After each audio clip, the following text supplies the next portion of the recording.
যদি চাই এই ছোট জীবনটা কেক কাটা ছাড়া সুখের বানাইতে, আর যদি চাই যে না বস্তু দিয়ে আমি সুখের বানাবো, আজ পর্যন্ত কেউ বানাইতে পারে না, পারবেন না। যদি সুখই অর্থ মানুষকে দিত, তাহলে বিত্তশালীদের জীবনের পর্বে আইসা বিচ্ছেদ কোনোদিন হতো না। গরিবরা তো কয় তোর কাছেও কিছু নাই, আমার কাছেও কিছু নাই, চল জীবনটা এক মশারির নিচে কাটায় দেই। আর যাদের কাছে বান্ডেল বান্ডেল আছে, ওরা বেশি দিন এক মশারির নিচে থাকে না। আঙ্গুল দিয়া দেখাইতে চাইরা বেশি দিন এক মশারির নিচে। টাকা মানুষের জীবনে সুখ আনে না, সুখ তো আনে আল্লাহকে যে রাজি করছে। দুইটা দেখাইলাম, আর কত দেখাবো, সময় হতো কম।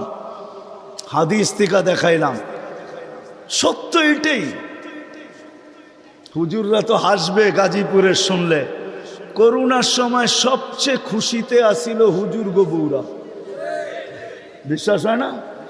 হ্যাঁ, কি জন্য বলে দিতেছি, কেননা করোনার আগে তো স্বামীকে এতদিন কাছে কোনো দিন পায় নাই। কেননা বৎসরে 2-3 বার পাইছে, মাসে পাইলো 2 দিনের লেগা পাইছে। লম্বা এতদিন তো স্বামীকে কাছে পায় নাই কোনো হুজুর গো বউরা। করোনা আসার পরে লম্বা লকডাউনে স্বামীরে কাছে পাইছে, বলছে বাড়িতে কিছু নাই, কয় কিচ্ছু লাগবো না, তোমারে তো পাইছি। এরা সবচেয়ে বেশি সুখে ছিল, জিজ্ঞাসা করেন। সবগুলো মুচকি মুচকি হাসে, সবচেয়ে সুখে এরা ছিল, কিছু ছিল না, কিন্তু সবচেয়ে বেশি মহব্বতে এরা ছিল। কেন? স্বামী স্ত্রীকে কাছে পেয়েছে, স্ত্রী স্বামীকে কাছে পেয়েছে, সন্তান মা বাবাকে কাছে পাইছে লকডাউনের সময়।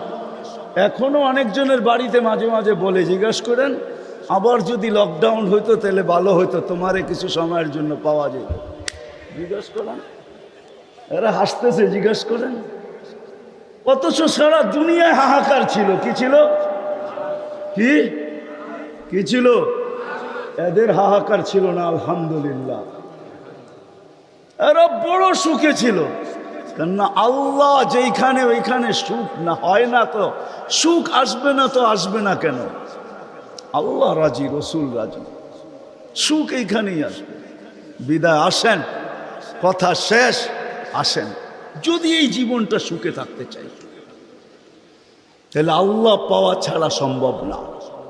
আর আল্লাহ মুহাম্মদুর রাসূলুল্লাহ ছাড়া পাওয়া সম্ভব না।